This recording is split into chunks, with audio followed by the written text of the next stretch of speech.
Guys what's up, I am Shalini. Welcome to Bansal tutorial. So guys यहाँ हम discuss करते हैं प्रीवियस ईयर क्वेश्चन आपके किसी भी एग्जाम के लिए जो इम्पॉर्टेंट है, बेसिकली वन डे एग्जाम के लिए। जो आपके प्रीवियस ईयर क्वेश्चन है वो एसएससी, यूपीएसएससी, रेलवेज वगैरह से लिए हुए हैं। और जो ये जो क्वेश्चन है प्रीवियस ईयर वाले, वो आपके बहुत इंपॉर्टेंट हो जाते हैं एग्जाम के लिए, क्योंकि प्रीवियस ईयर क्वेश्चन से रिपीटेडली क्वेश्चन आस्क होता है। और जो क्वेश्चन जो है वो घुमा के एक ही क्वेश्चन को डिफरेंट डिफरेंट तरीके से पूछा जाता है। और डिस्क्रिप्शन वाले पार्ट से काफ़ी सारे क्वेश्चन हो जाते हैं। तो आप यहाँ डिस्क्रिप्टिव वाला पार्ट आप अच्छे से देखना, ताकि आपको काफ़ी सारे कॉन्सेप्ट क्लियर हो जाएं। अभी तक हमने काफ़ी सारी चीज़ें डिस्कस कर चुके हैं हम। ये आपका सेशन नंबर 6 है। तो अभी तक अगर आपने वो लेक्चर्स नहीं देखे हैं तो आप देख सकते हो बंसल ट्यूटोरियल की आप प्लेलिस्ट में जा करके, आपको सारे वीडियोस मिल जाएंगे। और आप लिंक आपको डिस्क्रिप्शन बॉक्स में मिल जाएगा, आप वहाँ से भी देख सकते हो। जब भी आप किसी क्वेश्चंस को देखो तो आपको क्या करना है, आपको उस क्वेश्चन का आंसर या तो आप पेपर पे लिखो या फिर आप कमेंट बॉक्स में लिख सकते हो, ताकि आप एनालाइज कर सको आपको मार्क्स कितना आ रहा है। जहाँ पर भी कमी रह गई है उसको एनालाइज करो और उस पर और मेहनत करो, तो इवेंचुअली आपके मार्क्स क्या होंगे, इंक्रीज हो जाएंगे। वीडियो को देखने के बाद अगर आपको उसको लगे कि आपको इसकी PDF चाहिए, तो आप टेलीग्राम चैनल पे जाके इसकी PDF डाउनलोड कर सकते हो। आपको लिंक डिस्क्रिप्शन बॉक्स में मिल जाएगा। आप फेसबुक पे और इंस्टाग्राम पे भी मुझे पर्सनली फॉलो कर सकते हो। चलिए पहला क्वेश्चन आज का देखते हैं। According to Marshall, the basis of consumer surplus is, Marshall के अनुसार उपभोक्ता अधिशेष का अधिकार है law of diminishing marginal utility, law of equi marginal utility और law of proportion, all of the above. तो बताइए इसका आंसर आपको क्या सही लगता है। बेसिस क्या है कंज्यूमर सरप्लस का?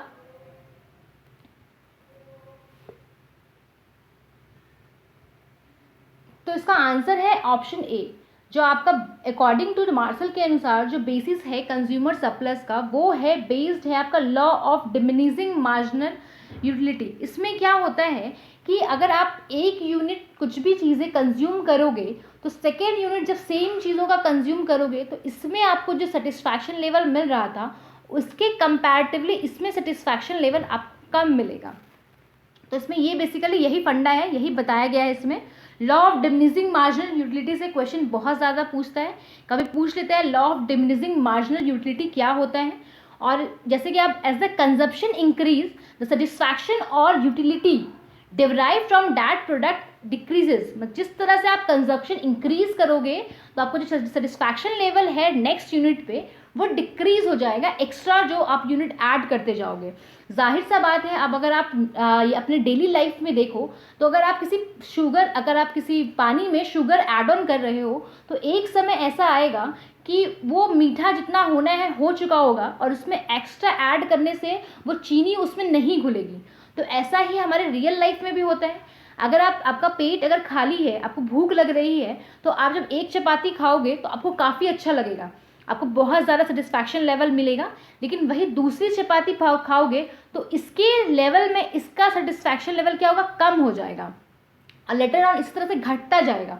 तो हर एक एडिशनल यूनिट जब ऐड करोगे तो उससे जो मिलने वाला जो आपको सेटिस्फैक्शन लेवल है वो डिक्रीज होता जाएगा। तो यही बात बोली गई है law of diminishing marginal utility. तो according to Marshall the basis of consumer surplus, तो बेसिस जो है कंज्यूमर सरप्लस का वो क्या है, law of diminishing marginal utility. देखिए अगर आपको सिंपल शब्दों में इसको आप समझो, क्योंकि देखो इकोनॉमिक्स के जो क्वेश्चन होते हैं वो काफ़ी लॉजिकल क्वेश्चन होते हैं। आप थोड़ा सा लॉजिक लगाओगे तो आंसर मिल जाएगा आपको। तो लोग कितना ज़्यादा स्टोर करके रखेंगे किसी सामान को, जितना वो खा सकते होंगे या 2-3 महीने तक खा लेते होंगे, उसके बाद तो वो स्टोर करके नहीं रखेंगे कि पूरे जीवन भर के लिए एक साथ स्टोर करके रख लिया, ऐसा तो करेंगे नहीं वो।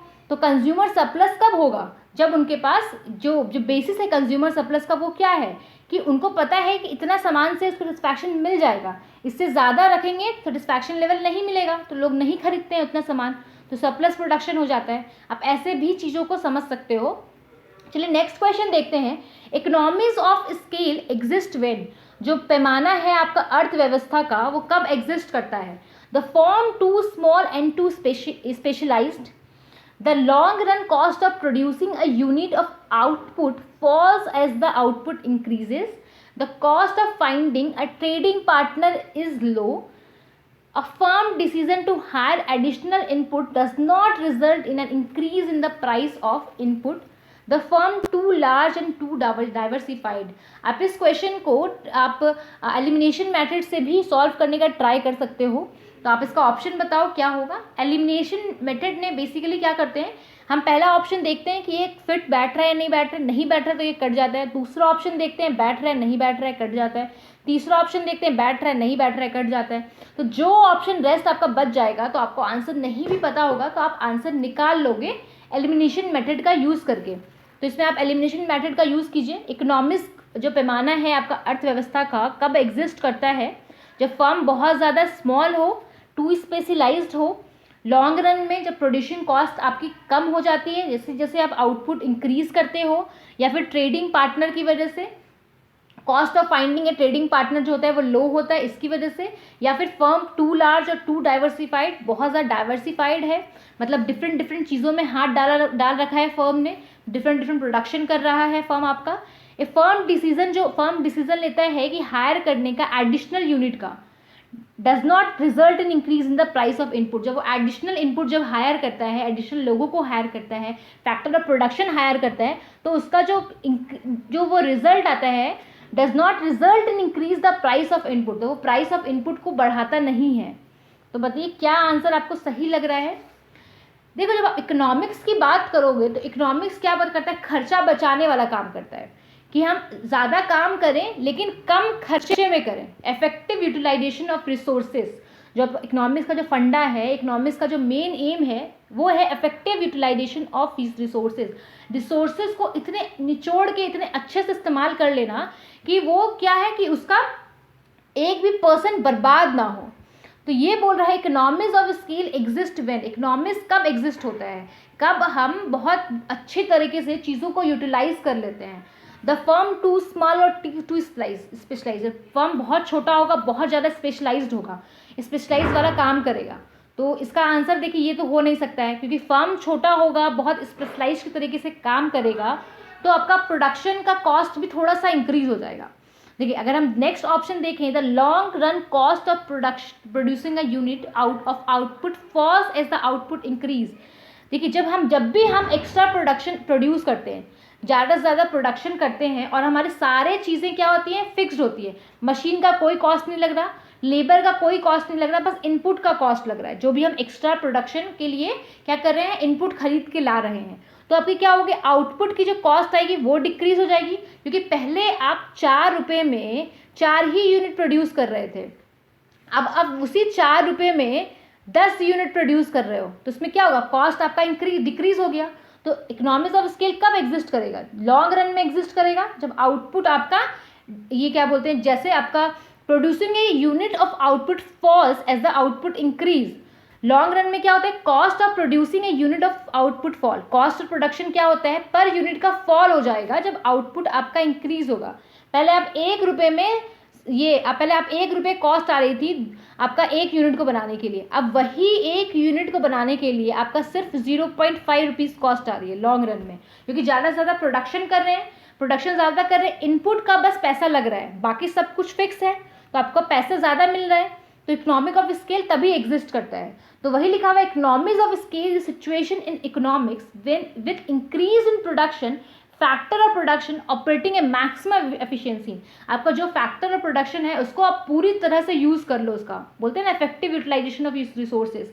तो ये फिनोमेना जो होगा वो लॉन्ग रन में ही हो पाएगा। चलिए नेक्स्ट क्वेश्चन देखते हैं। The dispute over Siachen glacier is, किसके बिटवीन है सियाचिन ग्लेशियर का डिस्प्यूट, इंडिया और चाइना के बीच, इंडिया और अफगानिस्तान के बीच, इंडिया और पाकिस्तान के बीच, इंडिया और नेपाल के बीच। तो बताइए किसके बीच में है। जैसा मैंने कहा था कि हम मैप का क्वेश्चन ज़रूर डिस्कस करेंगे जब हम मिक्स क्वेश्चन डिस्कस कर रहे होंगे, क्योंकि मैप आपके क्वेश्चन आते रहता है एग्जाम्स में, मैप आपको याद हो तो काफ़ी ज़्यादा क्वेश्चन बनाना आसान हो जाता है। तो बताइए इसका आंसर क्या है। The dispute over Siachen glacier is between, जो डिस्प्यूट है वो आपका इंडिया और पाकिस्तान के बीच में है। चलिए हम एक बार सियाचिन ग्लेशियर देख लेते हैं, कहाँ है आपका सियाचिन ग्लेशियर। देखिए ये जो सियाचिन ग्लेशियर है वो आपका यहाँ है, ये आपका इंडिया और पाकिस्तान के बीच में है। ये लाइन ऑफ एक्चुअल कंट्रोल होता है, तो लाइन ऑफ एक्चुअल कंट्रोल के बीच में है, ये आपका लाइन ऑफ कंट्रोल के बीच में है। लाइन ऑफ एक्चुअल कंट्रोल जो होता है वो इंडिया और चाइना के बीच में है, लाइन ऑफ कंट्रोल जो है वो आपका इंडिया और पाकिस्तान के बीच में है। तो सियाचिन ग्लेशियर आपका ये हो गया, काराकोरम रेंजेस में है ये। तो देखते हैं इसका एक बार description. Most of the Siachen glacier जो है एलओसी में वो डिस्प्यूटेड है आपका इंडिया और पाकिस्तान के बीच में। जो सियाचिन ग्लेशियर है वो इंडो पाक लाइन ऑफ कंट्रोल के पास है आपका, क्योंकि इंडो पाक लाइन आपका यहाँ से यहाँ तक है, तो यहाँ पे है आपका सियाचिन ग्लेशियर। तो इसका जो एवरेज एलिवेशन है अप्रॉक्सीमेटली 70,770 है आपका। तो 17,770 है आपका ये फिट है आपका इसका सियाचिन ग्लेशियर के एलिवेशन की बात करें, ऊंचाई की बात करें। सियाचिन ग्लेशियर हाईएस्ट बैटलफील्ड है आपका वर्ल्ड का, इसलिए भी हर कंट्री इसको हथियाना चाहती है। पाकिस्तान चाहता है इसको हथिया ले क्योंकि ये हाईएस्ट बैटलफील्ड है, यहाँ से अगर करेंगे लड़ाई तो कोई जीत नहीं पाएगा, मुश्किल होगा जीतना। सियाचिन ग्लेशियर क्या है, नॉर्दर्न लद्दाख में पड़ता है आपका। In a Karakoram a mountain range originate from Pamir. तो पामीर जो माउंटेन रेंज ओरिजिनेट होता है उसी की ही उसी का जो आगे बढ़ के एक्सटेंशन है वो काराकोरम रेंज कहलाता है। तो वो जो है वहाँ पर है आपका सियाचिन ग्लेशियर आपका। द टोटल जो एरिया है सियाचिन ग्लेशियर का अप्रॉक्सीमेट 78 किलोमीटर का है। और सियाचिन जो ग्लेशियर है, सियाचिन की अगर बात करें तो 5th लार्जेस्ट ग्लेशियर है काराकोरम रेंज में। मतलब ये काराकोरम जो ये आपका रेंज है, ये जो काराकोरम रेंज है इसमें 6th है, ये 6th लार्जेस्ट ग्लेशियर है। और अगर वर्ल्ड की बात करें तो 2nd लार्जेस्ट ग्लेशियर है दुनिया में ये। तो आपको काफ़ी सारी इंफॉर्मेशन यहाँ पे आपकी कवर अप हो जाती है।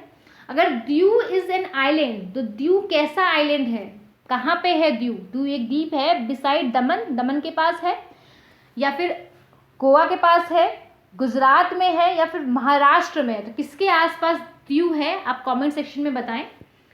द्यू जो है वो आपका एक यूनियन टेरिटरी है, डायरेक्टली कंट्रोल किया जाता है सेंट्रल गवर्नमेंट के द्वारा। तो बताइए कौन सा आंसर है जो आपको सही लग रहा है इसमें। तो हम द्यू को बात करें तो Diu is a town in Diu district, ये यूटी है। अब देखिए पहले दादर एंड नागर हवेली और दमन एंड द्यू अलग अलग था, लेकिन अब इसको एक यूटी कर दिया गया है। तो दादर और Nagar Haveli and Daman and द्यू का ये यूटी है, ये जो यूटी है उसमें ही एक डिस्ट्रिक्ट आता है द्यू डिस्ट्रिक्ट। तो द्यू एक टाउन है वहाँ पे। The area of this island is about 40 kilometre square. जो एरिया है इस आइलैंड का वो है 40 किलोमीटर स्क्वायर। अगर हम लोकेशन देखें द्यू का तो आप देखिए, सबको लगता है दमन एंड द्यू एक ही है, लेकिन दमन एंड द्यू एक नहीं है गाइस। देखिए द्यू यहाँ पे है, दमन यहाँ पे है, और यहीं पे कहीं है आपका दादर एंड नागर हवेली। ये देखिए आप इस मैप में ज़्यादा अच्छे से देख पाओगे। दादर एंड नागर हवेली आपका यहाँ हो गया महाराष्ट्र और गुजरात के बॉर्डर पे। यहाँ पे आपका दमन, यहाँ पे आपका द्यू हो गया। देखिए यहाँ पे आपका द्यू हो गया, यहाँ दमन, और यहीं पे कहीं है दादर एंड नागर हवेली। तो गाइज आपका ये क्वेश्चन नहीं छूटेगा, और जब भी ये क्वेश्चन आएगा आई होप आपको बहुत सारी चीज़ें यहाँ क्लियर हो जाती है एक ही क्वेश्चन से। Who was the Delhi sultan to impose jizya on Brahmin? Brahmin पे जिजिया जो इम्पोज किया था दिल्ली सुल्तान के द्वारा, वो कौन से सुल्तान थे जिन्होंने ये महान काम किया था? ब्राह्मणों पे कर लगाया था, जो जजिया कर जिसको कहा जाता था। अलाउद्दीन खिलजी, फिरोज तुगलक, मोहम्मद बिन तुगलक और बलबन। तो बताइए इसका ऑप्शन, इसका आंसर क्या है जो सही है? तो इसका आंसर है जो जजिया जो कर था वो जो नॉन रिलीजियस टैक्स इम्पोज किया जाता था मुस्लिमों के द्वारा नॉन मुस्लिम पे, ये फर्स्ट टाइम अनाउंस किया गया था। It was announced by Qutubuddin Aibak, Firoz Shah Tughlaq impose किया था, इसको इंट्रोड्यूस किया गया था कुतुबुद्दीन ऐबक के द्वारा, लेकिन इसे इम्पोज किया गया था ब्राह्मणों पे। वो किया था फिरोज शाह तुगलक ने। अकबर ने एबॉलिश कर दिया था जिजिया कर, और जो ये औरंगजेब थे महान साहब, इन्होंने इंट्रोड्यूस किया था वापस से जजिया को।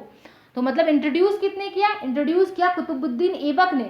ये हर non Muslim non religious tax जो इम्पोज किया जाता था नॉन मुस्लिम पे इम्पोज किया जाता था, मतलब हिंदुओं पे इम्पोज किया जाता था या फिर अदर रिलीजन पे इम्पोज किया जाता था अदर देन मुस्लिम। लेकिन फिरोज शाह तुगलक ने क्या किया, सिर्फ ब्राह्मणों पे इसको इम्पोज किया, और अकबर ने इसे एबॉलिश कर दिया, और औरंगजेब ने दोबारा से इसे रीइंट्रोड्यूस कर दिया।